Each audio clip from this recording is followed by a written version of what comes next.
Ba-da-pa-bum, ba-da-pa-bum. I got him, you got him, we got him. Comic issues, yeah!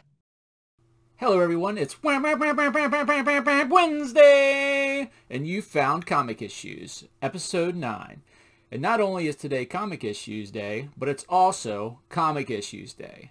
So hope you went down and got your comics from the comic shop or pre-order them or whatever you do. I like to pre-order mine.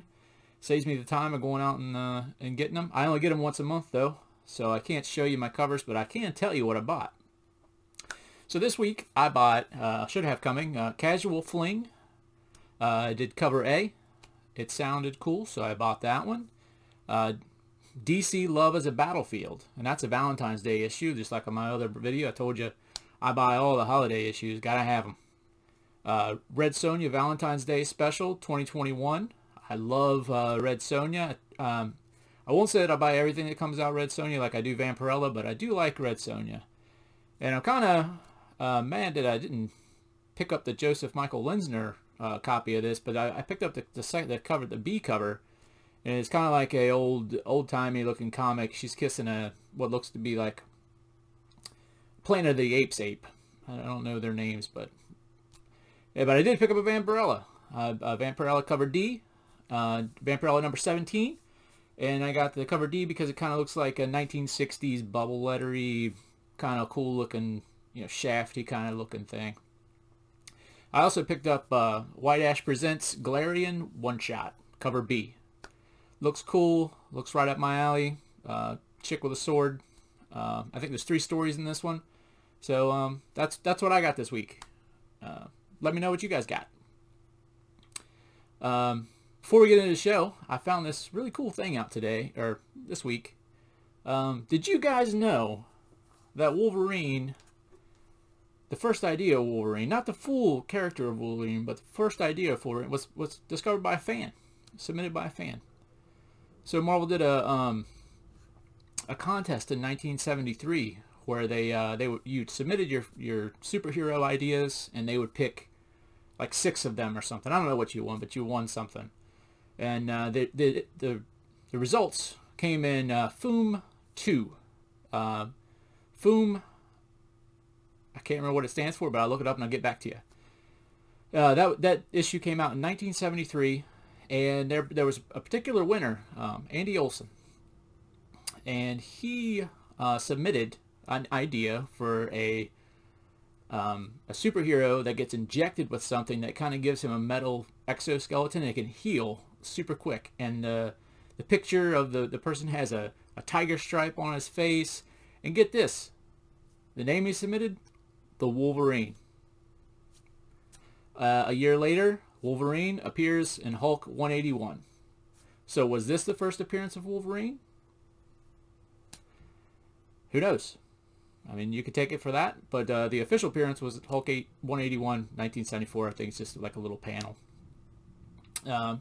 But with that out of the way, let's get into the show. Let's start this this wheel up, and here we go. Spin it. Who's it gonna be? Oh my gosh, could it be Phil again? No, it's D21. Thank you for submitting. That was a lot of numbers on there. I appreciate it. Let's get this comic out and see what it is. All right, we're back. Figured out what FOOM meant. It's Friends of Old Marvel, and it was supposed to be a fanzine, but it was published by Marvel. So there you go. If you have it, it might be blowing up here soon. I think this is a recent development that people actually notice this. Also wanted to say, check this out. Boom. I Killed Giants #1.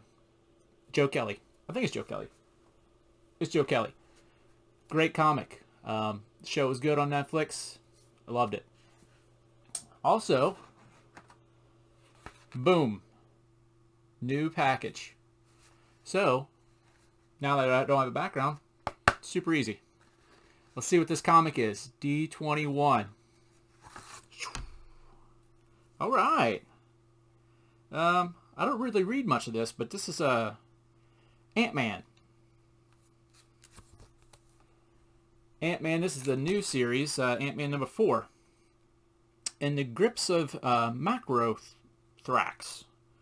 And I think in this one, the reason I bought this, I believe, Ant-Man's favorite ant dies in this. So it's probably going to be a sad one.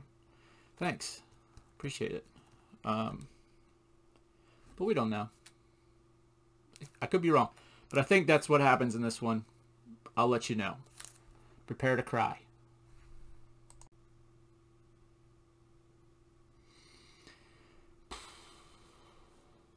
I was right. I was right. That's what it was about. And it was sad. Before we get into it, the writer of this comic was Zeb Wells. He's done Robot Chicken. I think seasons 7 and 8. I think he directed those or wrote those or something. And he also does New Mutants. Dylan Burnett, great art in here, great writing. He did Cosmic Ghost Rider and Thanos.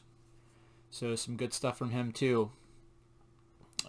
So this one does not star Hank Pym, the original Ant-Man. This one does star Scott Lang, which, you know, in the movie, Scott Lang was the, you know, the thief that stole the suit and became Ant-Man. Hank Pym was Michael Douglas. I think it was Michael Douglas. So Hank Pym was first Ant-Man in Tales to Astonish, number 35 in 1962. And he is a biophysicist, and after his wife dies, he decides that he wants to do whatever he can to keep that from happening to anyone else. So he develops this chemical compound called Pym particles that can make him shrink or grow. And then you know the story of Scott Lang from the movie. And he first appeared as Ant-Man in comics and Marvel Premiere 47 in 1979. So let's get into this sad, sad comic. Even though it's sad, I want to read this whole thing now. I think it's only 5 issues.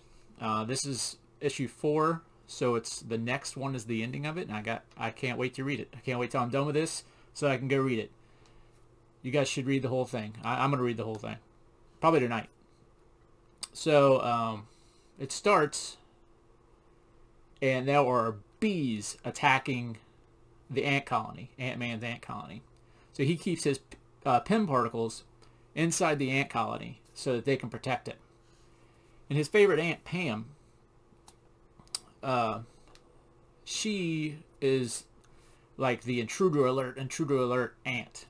So where the story starts is her talking, you know, loose English about she needs to make this pheromone to give off this smell to create a siren that the enemy's here. So she's trying to do that, and so here's the first panel was like my panel pick. It's so sad. Just look at this thing.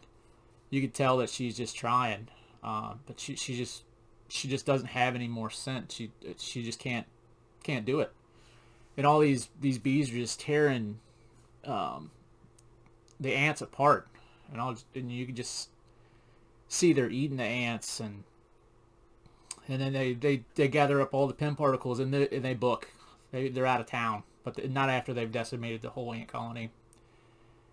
Ant-Man shows up, and he's got Pam on his finger, and she gives her dying eulogy or whatever, her last breaths. She's just talking about, you know, a bunch of sad stuff that she tried, and she just didn't have enough scent. And it's weird how you know, these little things can make you sad. It's just drawings, but you can. It's so good that you can just put yourself in there, and that's why I love comics. Some of them could be really nerdy and like just no substance, but then you just got a couple panels here, and it brings the emotions out. So Pam eventually dies on Ant-Man's finger, and he's pretty broken up about it.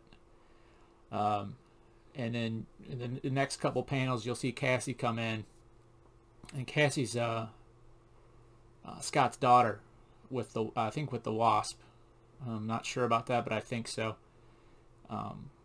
And she's like, let's go get these particles back and you know, avenge these ants. So they're like, oh, okay, let's go do that. And Ant-Man's on board, and he the next page is at the Savage Land, where Microthrax is bringing the Pym particles to these three main king bugs.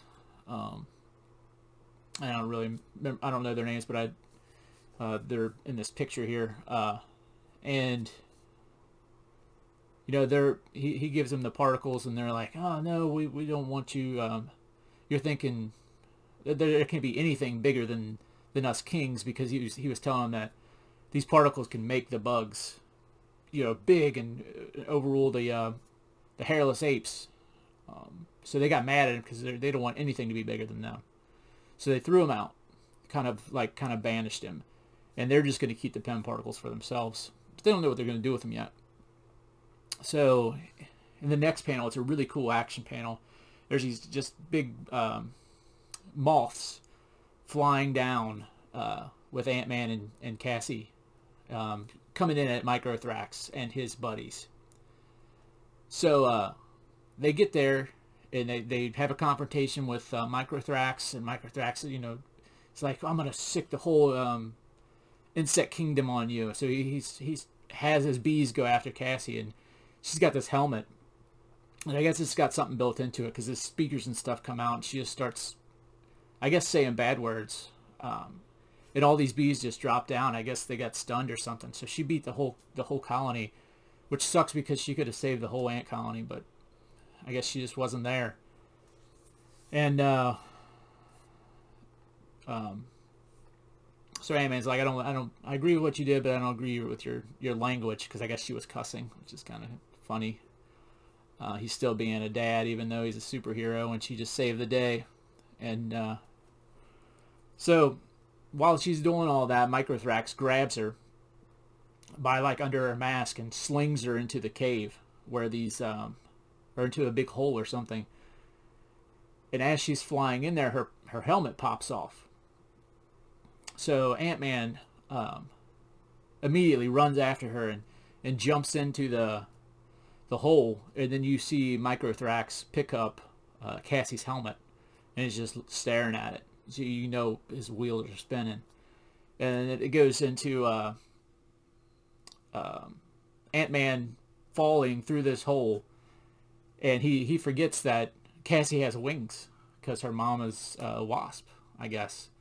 So she ends up having to save him because he forgets that he can't fly. He's seen his daughter going in the hole, so he was just trying to save her.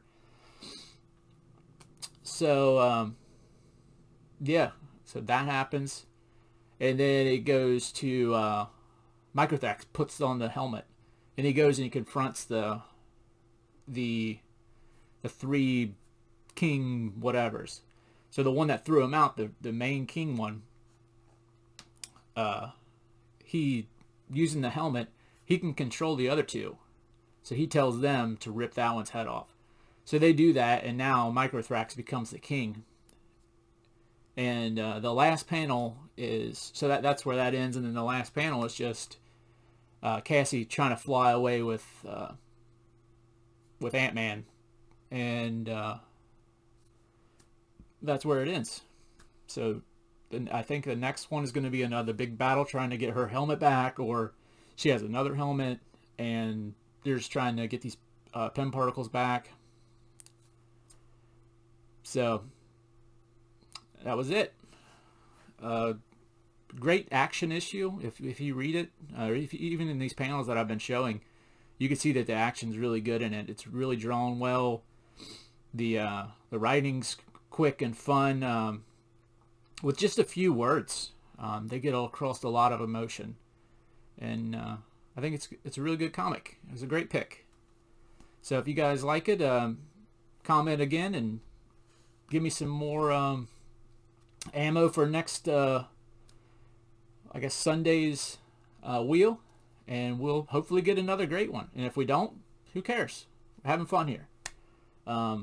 Subscribe if you want to. Tell your friends so we can get a lot of people in here to enjoy this with us. Have a good day. Be good to yourselves.